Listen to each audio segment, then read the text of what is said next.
Oh, so after a fabulous morning, you might think, well, how do we top that? But we have some fantastic speakers for you this afternoon. And the first one is going to be so familiar to you.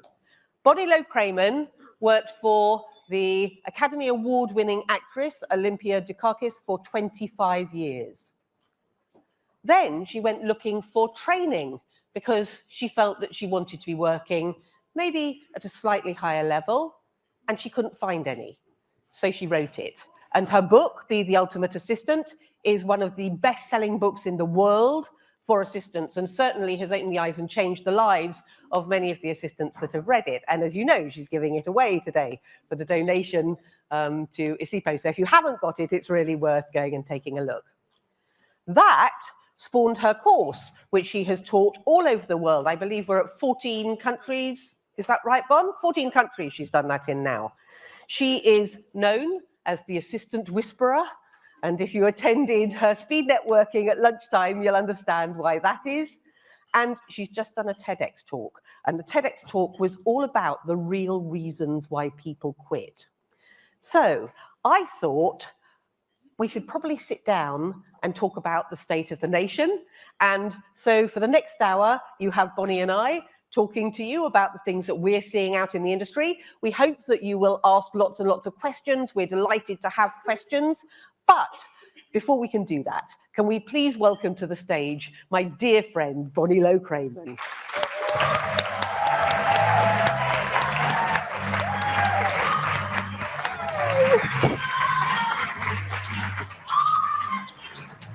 For a little respect, just a little bit, just a little bit. It couldn't be any other walk-up track. That's it. R-E-S-P-C-T. Do you know how long it takes me to choose the music they walk up to? Subliminal, but mine is easy. Yours is mine easy. Is easy. So listen, you're going to talk to us about the TEDx talk and the things that you're seeing out there. I'm going to just let you roll for a little while. Go for it. Oh. You know, all good plans, right? We had a planning session with Lucy Chamberlain, and then it was all sad, and then Lucy ended up having COVID. And, you know, so things work out the way they're supposed to, yeah? We have plan A, we have plan B. And so when I was thinking about this session, and thinking about this last day and a half, it becomes about all the learning of all these wonderful things on a landscape of what's happening in real time in this workplace of 2022. And that's what I feel like for this next hour, we can talk about what we're seeing right here, right now.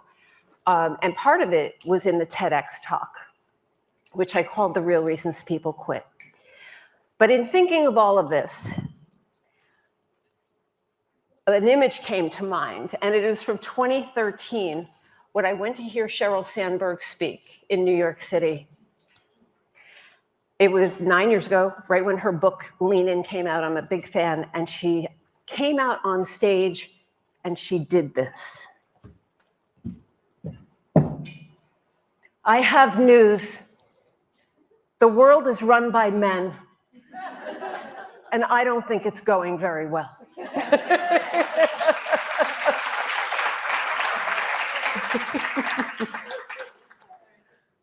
Yeah, Sheryl was right in 2013, and she's right now. And that statement resonates so powerfully because given that we're in a profession that's still 93 to 97% female, that's how we're functioning, isn't it? We, all of us, are functioning with that reality. And that's what I'm very aware of. And so in the TEDx talk, the real reasons people quit are things like toxic work environments, bullying, sexual harassment, racial strife, discriminatory behaviors, not being paid properly. Is that the truth? That's the truth. People don't leave companies, they leave managers, don't they? So that's what I'm seeing. And so what do we do about that? Because there's an irony going on. We read in the headlines, the staff, the executives say, you are the backbone of the company. You're the right arm to your executive. You're the eyes. You're the ears. You're the face of the company culture. How many more body parts can you be? Right? So, okay, you're pretty great if you're all those things. So why then is bullying being tolerated and sexual harassment being tolerated? There's a disconnect. So what I come to is that we, in this profession, have a perception problem, do we not? There's a difference between what you really do and what HR and leaders think you do. Is that true? Yeah. And therein lies the challenge. And we are up for the challenge. And you know what? It's going to be messy. It is messy. The good news about that, you all happen to be great at cleaning up messes, aren't you? So just because it's a challenge, and Lucy, you hear it too from so many leaders and companies, we have a job to do. And you know what that job is?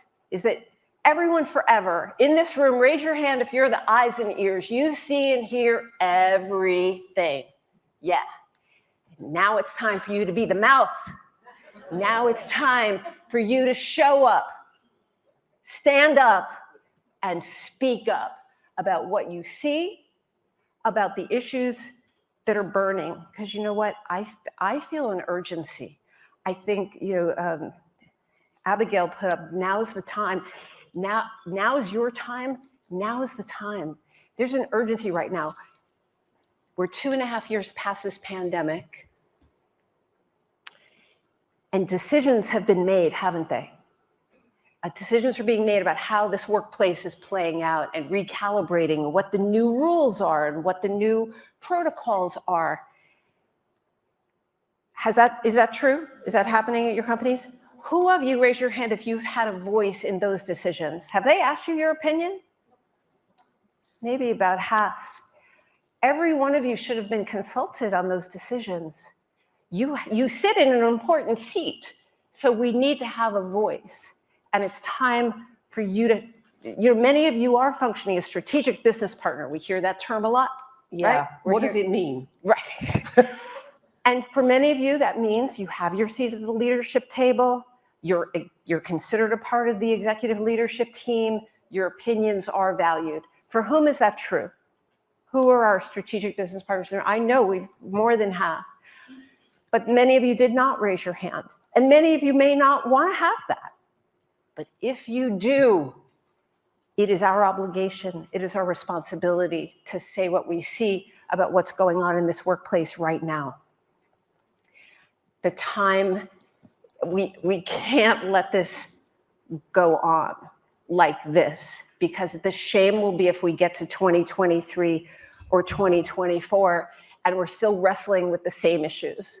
We cannot permit bullying to go on at this level. The pandemic, we know that the pandemic caused so much upheaval in the workplace and so much anxiety and so much stress. But it's not only been stressful on you, but it's been very stressful on the leaders too. So Lucy, can you tell us a little bit about, what do you think about all this? What I think about all this is that we are in a perfect storm. There has never been an opportunity like this for you to step into the role that you have wanted it to be. And if you let that go, you're going to kick yourself for the rest of your life. What do I mean by that? Well, there have been 3 major changes in this marketplace over the last 12 years. The first one you've probably heard me talk about before. It's the last recession. And at the point where Lehman's went bang, businesses all over the world came to you and asked you to do lots of middle management stuff. And they said, just for a short period of time, could you pick up this stuff? There's nothing more permanent than temporary, right? So here we are 12 years later, and we're still doing that stuff. The second is AI, artificial intelligence, the 4th industrial revolution. And of course, you know, you're seeing these headlines in the press, which are saying that the role is going. I think it's total and utter nonsense. You know as well as I do that the Bureau of Labour Statistics has one level for assistance, and that is the level 2 in the global skills matrix, which goes up to a level 5. So we have work to do there as well, and we're trying to persuade them to take on the global skills matrix and to really reflect what the role is, because it isn't at the moment showing that. It's just showing those of you that are doing administrative tasks. But the third thing, obviously, going back to the artificial intelligence piece, the point with that is that, yes, of course, if you're doing things twice in the same way, it can be automated. But doesn't that free you up to do all sorts of other amazing, amazing things that are the things you've actually wanted to do in your job? And I don't think you're going anywhere. You're all really resilient and you're really adaptable. And so that's why people like us, like Bonnie and I, are doing lots of training at the moment on strategy and understanding business and that side of things, because that's going to mean you can step up and you can become more useful. But the third change is COVID. And COVID, I think, is an amazing opportunity because everything just changed. So what's one more change? Mm-hmm. And to me, you are the chaos tamers. You are the chaos tamers. You take total chaos and you turn it into something that functions. And your executives have never, ever needed to be freed up more to go and do the thing that it is that the businesses pay them to do. And so you're falling into two categories for me. I'm getting half of you who are coming to me and going, oh, Lucy, you know, I've got so much work to do, and half of it is stuff that I've never done before.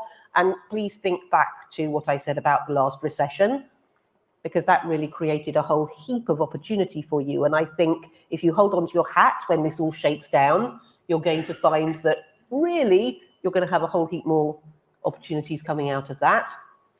But the other lot of you are coming to me and saying, oh, I don't think they're seeing me at all. I feel like I'm just operating in the background. Nobody's asking my opinion. I'm just trying to work out what I should be doing, and they don't see me. If that's you, can I respectfully say to you, get a grip. And I mean that with love. I'm the only person who can probably say that to you. Well, maybe you could say that to them. But what I mean by that is they are off in an unprecedented situation, trying to save the world, trying to work out what this new world of work looks like. And so when you go and you say, what would you like me to do? They go, I don't care. Just go do the thing. Please, just go do the thing. And what they mean by that is to support them so that they can get on with doing the things that they really need to do. So I would be thinking about maybe a metaphorical pile of papers in front of you, and I'd be thinking, I can take that, and I can take that bit off them. That's something that only they can do. Let's give it back to them. But what I think is so exciting is, and if you were in the Global Skills Matrix presentation first thing this morning, you will have heard it, is that for the very first time, companies are coming to me and saying, how do we utilize our administrative function to make sure that we can see what the return on investment is? How do we make sure that we're recruiting them in a better way so that they understand what their role really is? How do we measure performance so that they can see when they're being excellent and they have a clear path to get to where they need to be? These are the conversations I'm having regularly at the moment with businesses. And I think that's really exciting because for the first time coming out of COVID, because they're focusing on what the ROI is for everybody in the business, admin is part of that. And so I would urge you, you really shall and you will and you must take this opportunity to go back to those businesses and do what Bonnie just said and find your voice. Take the Global Skills Matrix, talk to them about it, turn yourself into the professional and into the profession that we have been fighting for the last 12 years, because there's never going to be an opportunity like this one.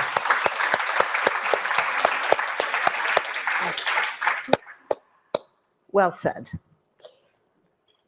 A few moments ago, you talked about how important you all are, what important work you're doing. If you're in a situation where the people you're supporting still don't realize it, though, like there's still that disconnect, we were talking at lunch about the importance of each and every one of you having an accurate, detailed, written job description that matches you right now. I hear complaints from assistants all over the world who say that the job description you were given, if you got one at all, bears very little resemblance to the one you're doing. For whom is that true? Yeah, many of you. If that's true, HR, in the research for my new book, which is called Staff Matters, coming out in January, I've interviewed HR directors, and I've interviewed recruiters and leaders and assistants, certainly. The HR people, when they're honest, they look at me and they say, you know what, Bonnie, we're in chaos. We're having to be infectious disease experts. We're having to deal with active shooter plans. You know, you can understand all this, right? We don't have time to recreate executive assistant job descriptions. We don't have time. So I'm telling you this so that you can do it. You're qualified to do it. So to find your voice and walk into a meeting with confidence, what helps you, the ammunition that helps you, is to have a written business case. And part of the business case is your current resume, featuring all the wonderful things that you can do, your quantifiable achievements, and workshops and conferences that you've attended, like Executive Support Live. Recruiters tell me it matters if you've attended Be the Ultimate Assistant. It tells them you're interested in ongoing learning. So important. You know, my point of view is that you're the CEO of You Incorporated. I know, Peggy, you shared that idea this morning about being the leader of you. It used to be that assistants were down here and managers were up here. And that is the case no longer. And why? Because the workplace is so complicated, right? So what you painted is a workplace in great motion right now. Mm-hmm. And you all, you know, have an opportunity at times of change or times of opportunity, but it's not going to be easy because those other professionals you're working with have their own priorities. You know, everybody's got their own agenda, and your agenda is to make your case about what's in it for them if they say yes to you. If you see a gap in your workplace that you want to fill, whether it's in IT, onboarding, succession planning, like, is there anyone here who's convinced, like, oh, we're done with the pandemic, we're never going to have another crisis again? There's got to be a next thing. And the question becomes, are we ready?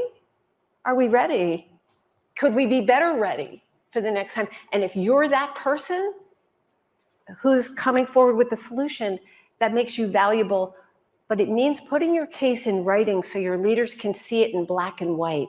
And then it's a much easier thing to say, you know, I've done my research. I've spoken with Lucy Chamberlain. I've spoken with Sarah Housen. I've spoken with David Millay. And they tell me that my role that I'm doing, my job description, that I'm looking at it, and yes, I do that, and I do that, and that. If all of that is true, then that is valued at 20,000 pounds more than I'm making right now, you know? But it needs to be in writing. Can we talk about money? I'm talking about money? Go for it. Money? Go for it. Who believes that assistants in Europe are paid fairly?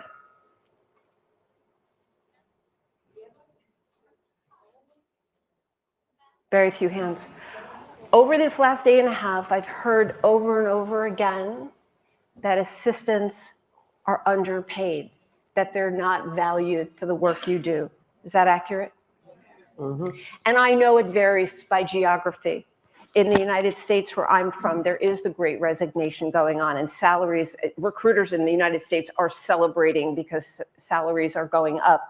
Now, there's all this talk about inflation, so, you know, that's putting a damper on that, but jobs are plentiful, and salaries are being driven up because of it. Not so the case in Europe. But we want to fix that. We want to fix that. Lucy, can I have your take on what's happening with salaries and what you're hearing from employers about how this is all going to shake out? I think that it all boils down to the value that we are bringing. You know, I think you're absolutely correct when what you're saying is that you need to be bringing your job descriptions and actual job descriptions so that they are able to measure your performance properly and see whether you are excellent at what it is that you're doing and what value that adds to the bottom line within the business. That's when they're likely to give you the salary raise. But you do have to go do it. You know, nobody's just going to come to you and go, hey, I like you. Would you like a 20 grand salary raise? Of course, well, they might. But no, you know what I'm saying? You have to actually prepare that business case. You have to go talk to them. The recruiters I'm talking to are saying that, very much like you're saying, they are having real problems finding people to go and do the actual work because you don't want to work 9 to 5 anymore. And where businesses are saying you absolutely have to be in the office from 9 to 5, 9 to 5 was a concept that was invented by Ford, right, for his factories. And the future of work, as far as I'm reading, is all going to be about goals, and collaboration. So it's very interesting what Bonnie was saying about the assistant being down here and the manager being up here. Absolutely not that way for the future of work, because I'm just going to give you a really quick, bear with me, I'm just going to give you a really quick example of collaboration as opposed to the way you're working at the moment. So the way most of you are working at the moment is by doing teamwork, yes? And the example I'm going to give you is of putting on a play, which is kind of relevant because we both love theatre. So if you take teamwork and you're putting on a play, you will have all sorts of people who are doing different things. So you might have the stagehand, you might have the costume people, you might have the actors or, you know, whatever it happens to be, lighting designer. But you also have a director, and you don't necessarily have to like the director. You just have to do what they're telling you to do, and they know they want to put on a wonderful play, right? So you get it done because you're all doing your things. Collaboration is totally different. It's not just working together, it's thinking together. So on the first day of putting this play together, you would all sit round together and you would throw ideas around and you'd try and work out between you, using the skill sets and the talents that you have got, how to put on the best play that you possibly can. So it takes the ego out of it because it's about what's best for, in your case, the business. So whereas in the past, you've got your executive who is driving things forward and who has goals, and you are kind of running along behind them or running along beside them, trying to catch up. The future of work is all going to be about what are the goals that are being set and you hitting them. Yes? So you will be working with them to achieve those goals, as opposed to sitting outside of that whole process. So rather than the 9 to 5, everything I'm reading is saying that they will be saying it doesn't matter whether you're at your desk between 9 and 5. What you will be remunerated on, I always have problems with that word, remunerated on, is achieving the goals that they are setting you. And I think it's a really interesting way for the future of work. But I also think you're going to be working far more collaboratively because you bring totally different skill sets to your executive. So they need to be working in harmony to get what the business needs out of it. I'm struck by you talking about the 9 to 5, because I was rereading an article this morning. Abigail, you're going to love this. Jack Ma is the CEO of Alibaba in China. You've heard of his 996 theory? Oh, yeah. Jack Ma. So we have what we know is logical. We know we're human beings. We know there's 24 hours in a day. Well, there's Jack Ma in China telling the business leaders of the world, you know, he's a billionaire, so they listen to billionaires. 996 means he wants his workers to work 9 a.m. to 9 p.m., 6 days a week. So you've got headlines like that juxtaposed against what we know works, right? And what's smart. You lose effectiveness after a certain period of time. So let me tell you on the flip side of that, what actual assistants are doing about this. Because I feel like Lucy and I can share with you what we're hearing and what we're seeing, and also some of the success stories that are coming out of it during the pandemic. And one example is an assistant to a CEO who has come to Biggie's and my training, and she decided to get her Outlook certification during the pandemic. And she loves tech. And so she wanted to get the certification, so she did it. She and her CEO endorsed her to do it. He paid for it. She goes back after she gets the certification and she says, CEO, I'd like to do a lunch and learn for the assistants here at the company. Is that okay? And he said, Outlook? And she said, yeah. He said, well, we have 400 employees. Every employee uses Outlook. Why don't you open it up? Just invite everybody to the Zoom call. And so she was nervous. She'd never done it before. She said, okay. She said she expected about 30 people to show up. She had 150 people show up. It was a huge success. She just shared her like top 10 takeaway tips, kind of like what Elizabeth did. You know, you shared your favorites, and it turned out, oh, everybody loved them too.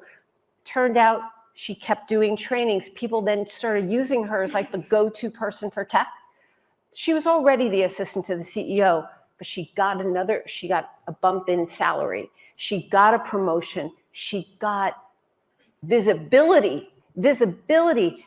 And in 2021, she was named Employee of the Year. Something that had never happened at the company. An assistant had never won that award before. And she attributes it to the training that she stood up, put up her hand, and volunteered to do. That's what she did. You know, we hear about assistants who are becoming chiefs of staff, team leaders. Why? Because you've got all the assistants working from home, and somebody is needed to wrangle all those people, and who knows better than a seasoned executive assistant? Not everybody wants to be a team leader. Not everybody wants to be a chief of staff, but those, you're seeing it. You sit in those seats, you see the issue, and now I'm urging you with every strength I have is to light a fire. If you see it, if you see the need, to raise your hand, and it's happening, and negotiate more money. Who would like to be paid more money? Yeah. You know, who's got a mic? Because I'd like Marco. Marco, you and I were talking earlier. Marco Macente has a comment to say about this. Marco, could we get a mic over to Marco?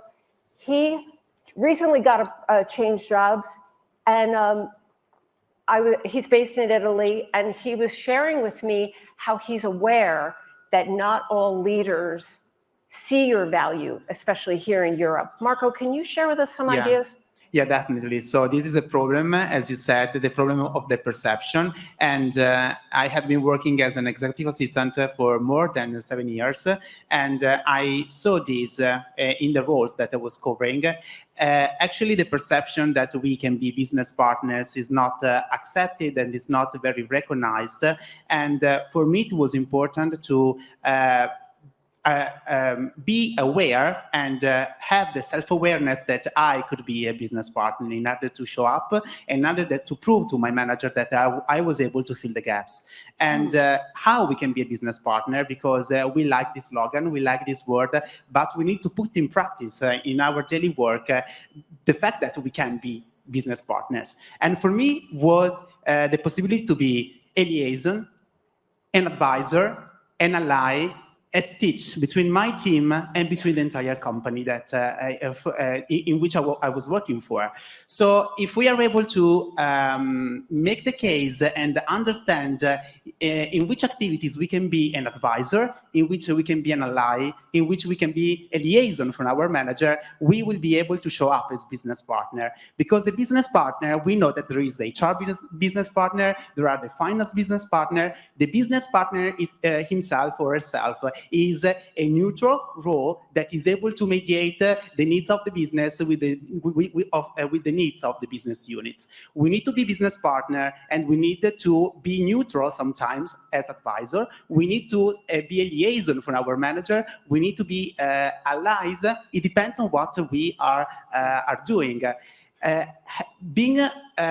Covering those hats, being flexible, understanding how we can fill the gaps in our role definitely will let us understand, let our manager understand that we can be our business partners. But first, we need to envision in our role such a kind of hat. Yes. So I would like to share this because I proved this to me, to my manager, and absolutely a training like the Be the Ultimate Assistant workshop that I did was very important for me because enabled me to be what I wanted to be. So definitely I wanted to raise this. You made your case to your executive. Is that the point? Yeah.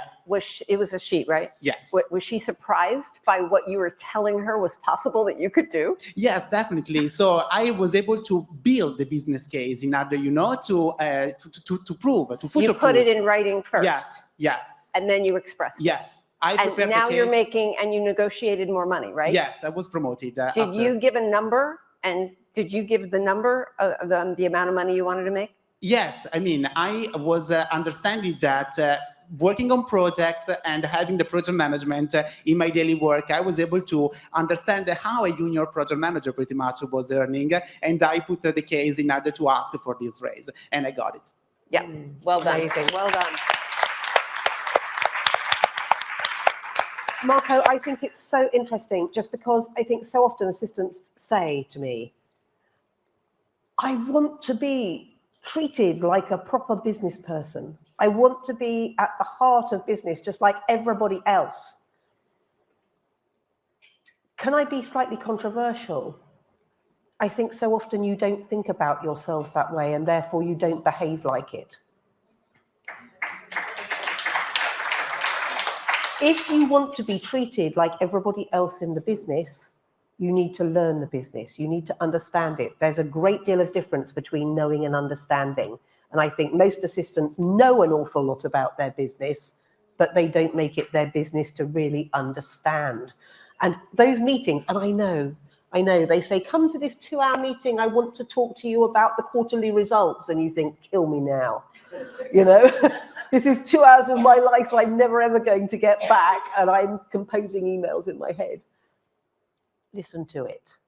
Work out what you're doing. Work out how you can contribute more.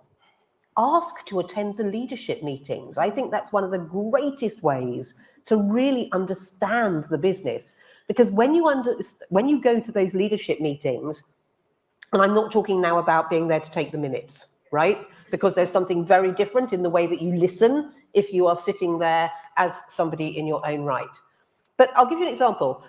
Sir Richard Branson's assistant, Helen Clark, goes to all his meetings, all his leadership meetings with him, to watch what everybody is agreeing to do so she can hold them to account, to watch what he is agreeing to do so she can hold him to account and get him to deliver on time, to watch body language so she can see when people sitting around the table maybe don't get it.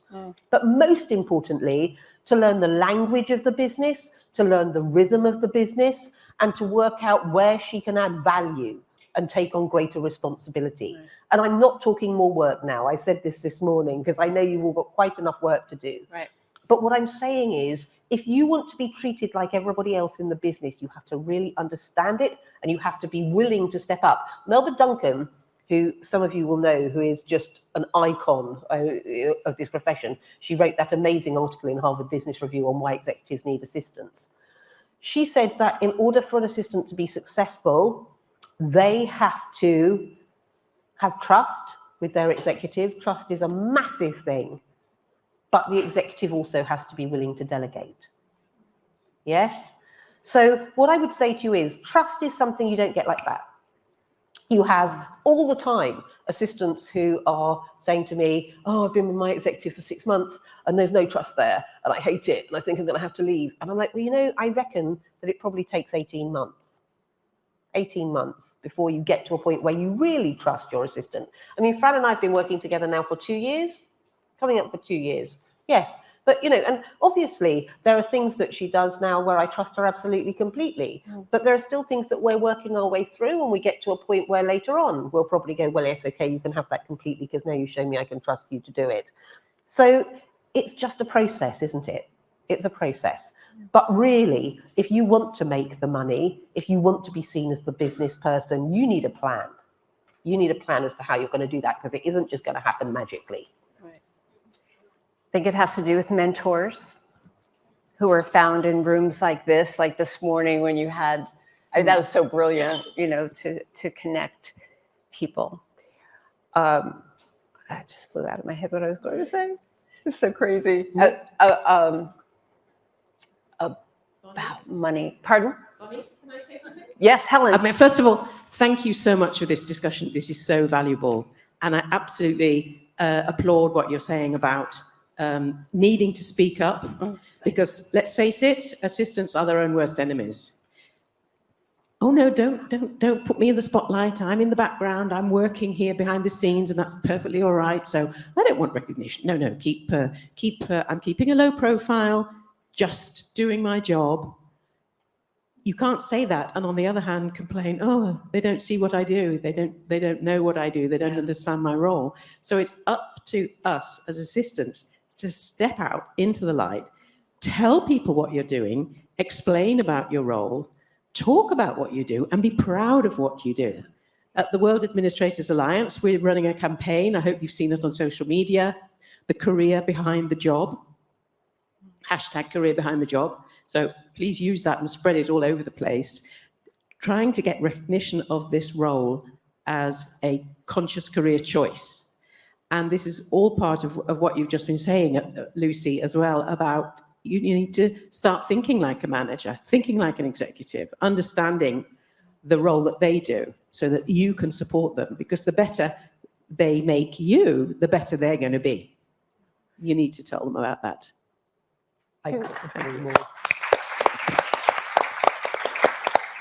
We think that, Lucy just said it takes about 18 months. I think it's a year to 18 months to build trust with an executive. Do we think that the new remote virtual world will make that longer? Do we agree with that it's going to be longer? We're going to have to be more intentional about this virtual remote work we're in. We love the partial working from home, but it feels very fragmented, doesn't it? I was speaking with a female CEO who's been in tech for years and years and years, and she said that what she's most worried about, especially for the women of this workplace, is the invisibility factor, is to be too invisible. Is that if you're working at home and you're choosing not to be on webcam and say you're not particularly vocal, I mean, how easy is it to be invisible?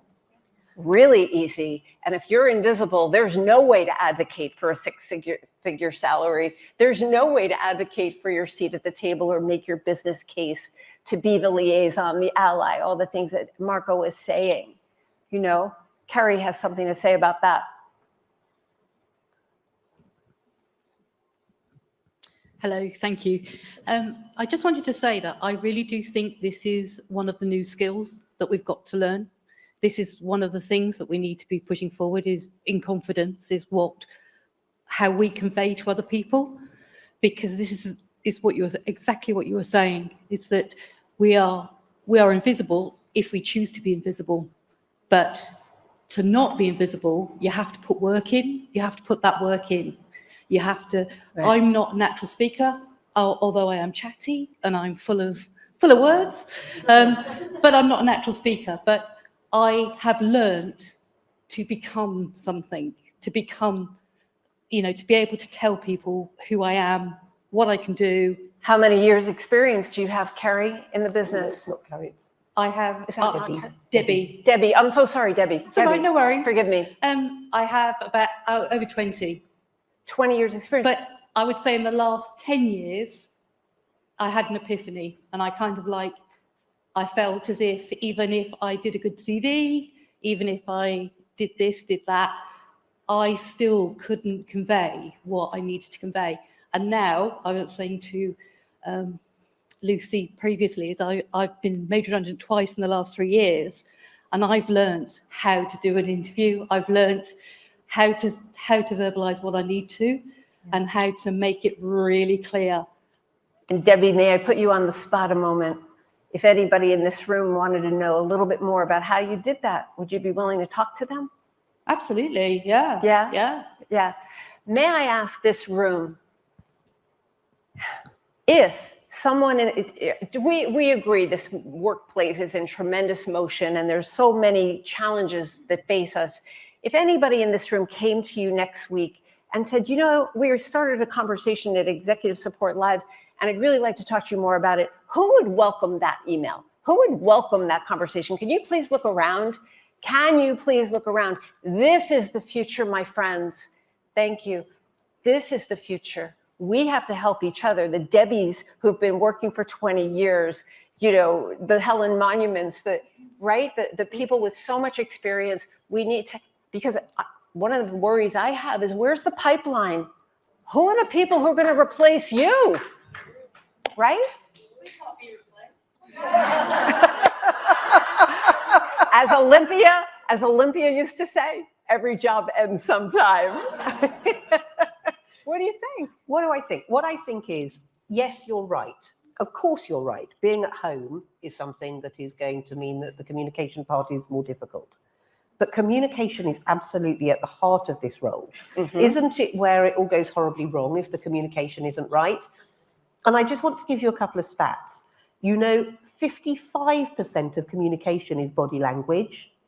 38% is tone and pace and pitch of voice. So that means that only 7% of communication is the actual words.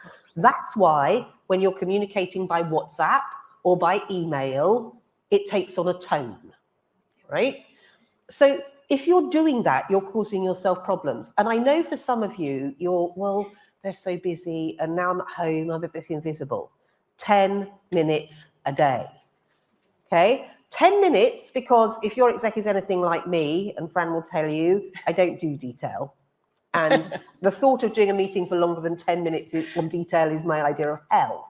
But 10 minutes a day, she comes every day saying, I have questions. And I say, you always have questions. But we sit for 10 minutes and we just go through the things that she needs to know so that she can look after me, which is her job, right? So the priorities are changing all the time at the minute. If you're not talking to your executive for 10 minutes a day and just doing that daily catch-up, you're going to be in a situation where you're going to have problems. And ideally, you want to get in front of them so that they can see your body language. So you want to be on some kind of webcam. Or if you can't do that, you want to pick up the phone so that you can at least hear your tone and your pace and pitch of voice. Now, don't shake your heads at me and blink and go, but how do I get them to do that? Because they won't have meetings with me. Let me tell you something. I did a thing in New York. You were at that meeting with Melba, the one that we did for CSET, where they gave us 3 really top executives to interview.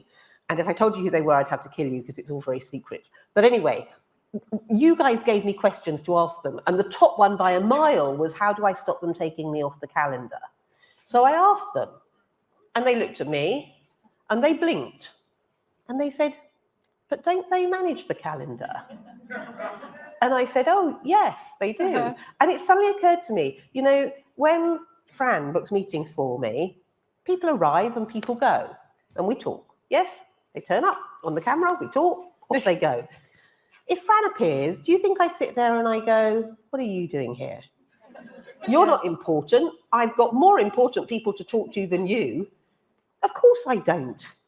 It's part of my daily work. Stop taking yourself off the calendar, right? Yeah. Stop taking yourself off the calendar. That communication piece is more important now than it has ever been. Yeah. You know, I've been asking this question of assistants a lot. Is it true, and I see your hand, is it true that people will say things to you that they would never say to your executive? Is that true? Yep. Raise your hand. Yeah. Okay, keep your hands raised. Is it still true in the remote and virtual world? Keep your hand raised if it's still true. Are you still hearing and seeing everything despite the new? So more hands went down, but many of you stayed up. So thank you. It is about communication. Forever, you are the recipient of all that information. Olympia knew that. The smartest leaders know that people are talking to you and that you're seeing things and you're hearing things. So whether you're doing it from home or whether you're doing it in the office, it's up to you to take control of this thing. But you know, I hear from assistants a lot who say, well, if I'm working mostly from home, do I have to take less money? No. Job description equals money. Your value equals whatever your responsibilities, your skills, what is it that you're doing? equals money. Marco highlighted that he made his case, brought it to leaders, and they are doing it. Some of you have said, yes, American companies are more easy about raising salaries because of the culture over there versus in, Elizabeth was saying in France, it is not so. It's a steeper mountain to climb, but it's possible, isn't it? It's about making your case. But historically, assistants haven't had to do it, or we haven't felt the need to do it. The pandemic changed everything. It changed everything. So I'm worried about the future, about the pipeline. I admit that. And about how those connections are going to happen. The connections, because you all know what it is to go into an office 5 days a week and have that mentorship and being able to watch and learn and just be able to casually say, oh, can you help me with this, right? So do you have a comment? And then we're going to take a question. Yes, all I was going to say really was that I think I totally agree. I think everything just changed. You know, I said that already. But I think what's really exciting is that we're the ones who are creating the future. If we want to do that, I don't think we should be leaving it to the businesses to create our future, because we already know they haven't got a clue what you do, right? And I know that because I'm taking Global Skills Matrix at the moment into companies all over the world and talking to them about how they're structuring their assistants and how they're getting value for them and how they're measuring performance and things. And the HR departments are saying, thank God you're coming with this Global Skills Matrix. Unanimously, by the way, I haven't had one HR department who has kicked it out and said, I don't think this is right. They are saying we have been asked to do this for so long and we had no clue where to start. So don't sit here going, well, maybe I'll have a conversation at some point. You know, it would be quite good to have that conversation. Maybe I can send it and see if anything happens. Go back, take the document, send it, book us, book Helen and I to come and talk to your HR department. We have said that we will talk to any HR department in the world free of charge for the next year about Global Skills Matrix if you want us to do it. Yes, book the appointment. It's no good sitting there waiting for somebody else to do it, because they won't. And then you're going to have nobody to blame but yourself. And they told me they're not doing it. No. We had a question there. Could we get a mic, Justin, please? Got one. Oh, we have one. Can I just go back to the calendar situation? Of where course. You would be sitting on screen waiting on your executive coming and they just don't turn up. So I think that's really, really rude. So I spoke to him about it and I said, your life cannot become any, he's a really busy person, obviously, but I can only make it easier. So if you can spare me half an hour every day, I can make you less busy. And he was quite shocked by me saying that. I said, but if you find half an hour, I could probably take 2 hours off your day. Totally. And What's that thing that I posted up last week? If they don't have time to meet with you, it's because they don't have time to meet with you. Think about that. Yeah, and I just found that really, he was quite surprised, and he still doesn't always come on screen when he's supposed to, but I will also now send him a message and say, I'm waiting on you. Well done. Yeah. Yes, you've taken control of that situation. I want to make a point about that. And then Abigail has something to say, but one point to make on top of yours is that you could take it a step further and just ballpark. If you're actually saving your executive 2 hours a day, time is money, right? If you could casually calculate how much that actually means, you could calculate the hourly salary of your executive. What do they make an hour? Times that many hours. That's a lot of money. That more than pays for this conference and whatever professional development you're asking for, I assure you. So you can make your case about that. Abigail, I'm coming to you in a second, but I did just want to add on to that, because you know I'm forever saying you want to stop thinking about yourselves as gatekeepers of people and start thinking about yourselves as gatekeepers of time. And Laura Belgrado, who some of you will know, who's an amazing trainer, said that one day she was looking for something on her exec's desk and she found his wage slip. And she said two things, actually. She said, firstly, she thought, I used to feel sorry for you, not anymore. But she said that secondly, she realized she'd been managing him all wrong.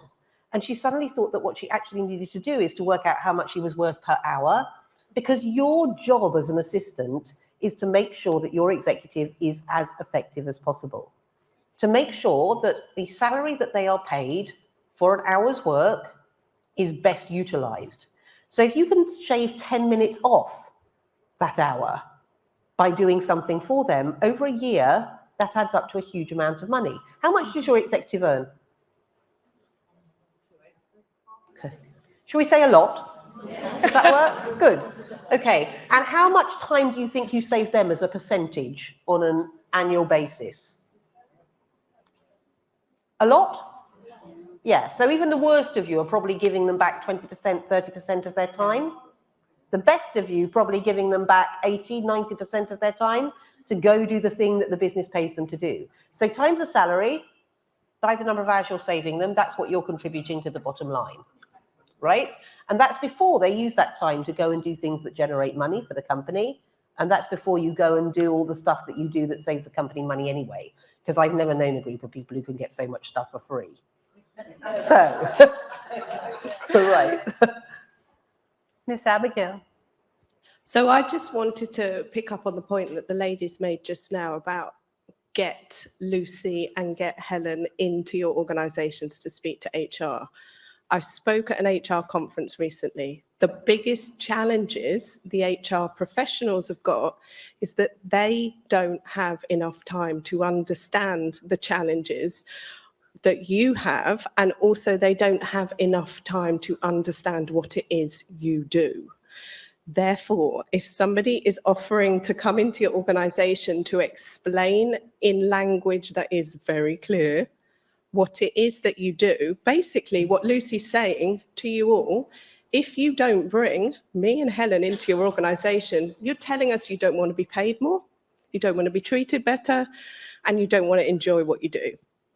So I think that Lucy needs a queue around the block. Because if I was in your position, I would be like, Lucy, are you free on Monday, 9 o'clock? Thank you, Fran. I'm sorry. She's run away. She has gone away. So we have a hand here. There's a hand I don't here. want to ignore this side of the room either. No. If we have. Sorry, I've got two questions. It's kind of, one of them's about communication.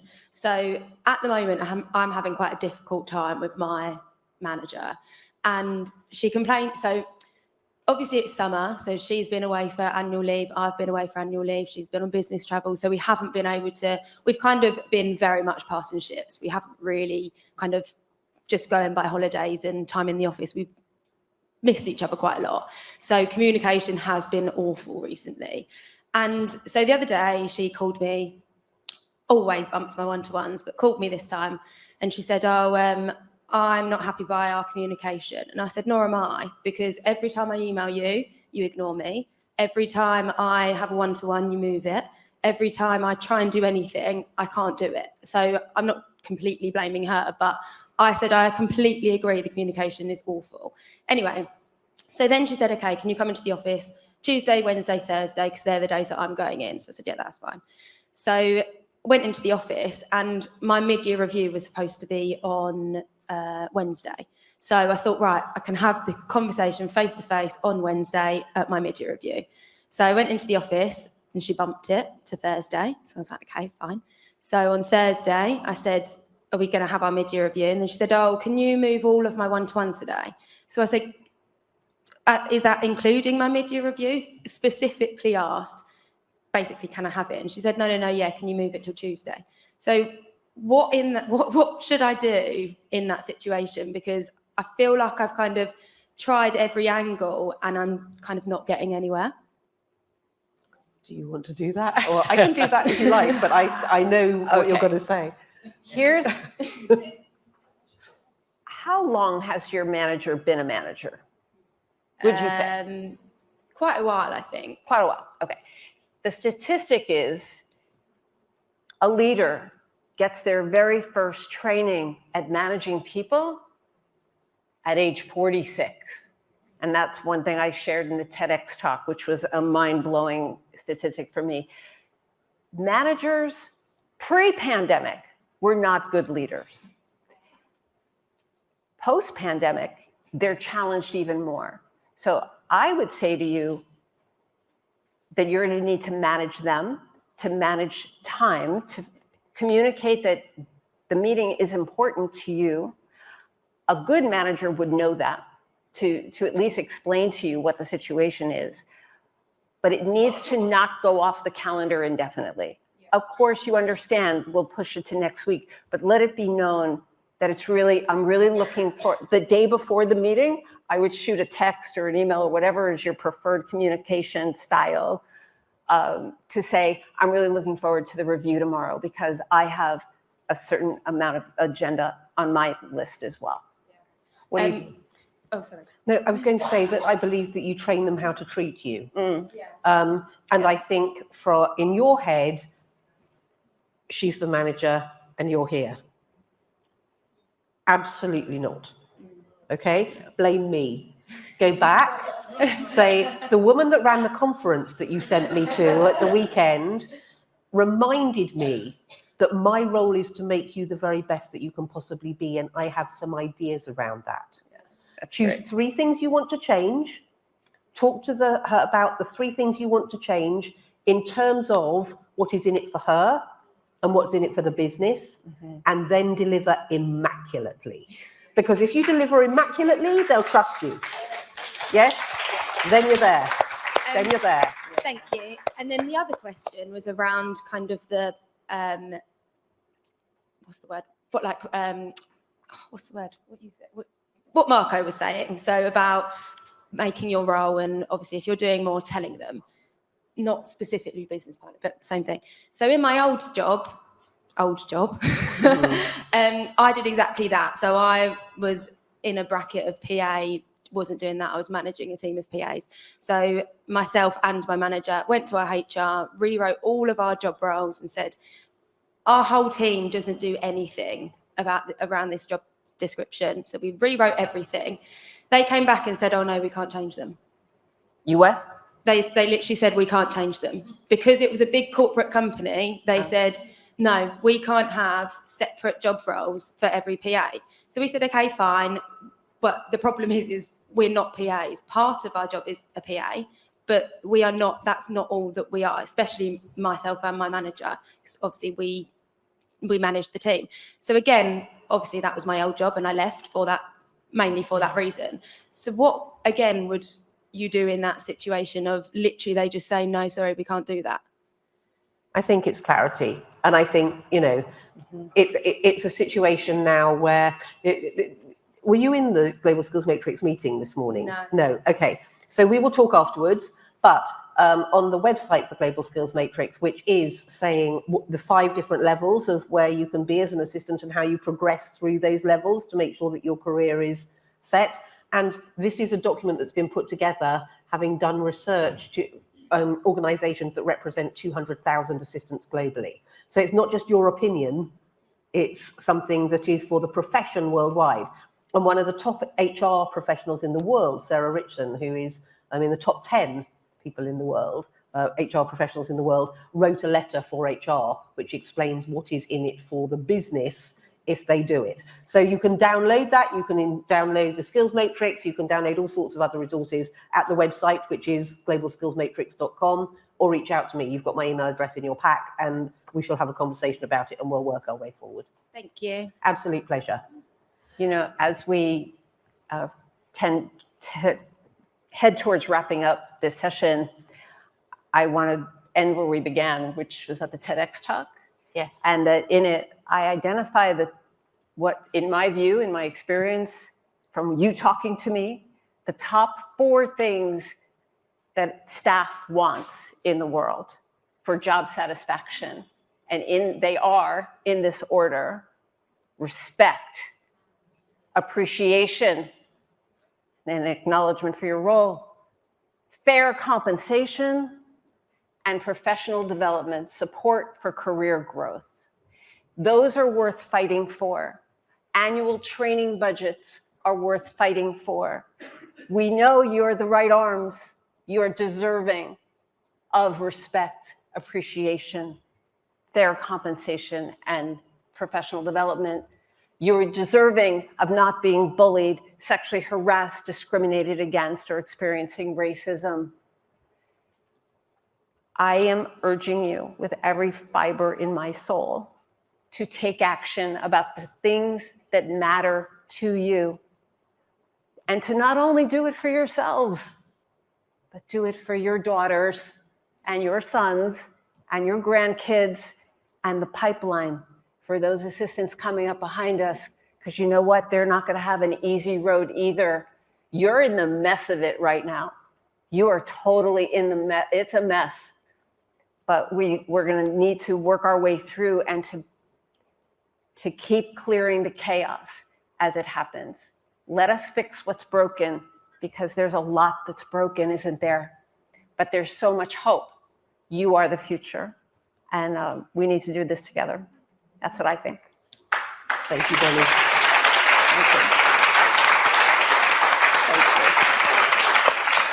Thank you. Well, I hope you enjoyed that session. If you have questions that you didn't want to ask in front of anybody else, we are here all evening. We would be absolutely delighted to speak to any of you that wanted to come and speak to us. But for now, the font of all knowledge, great to see you, Bonnie. Thank you so much for a wonderful session.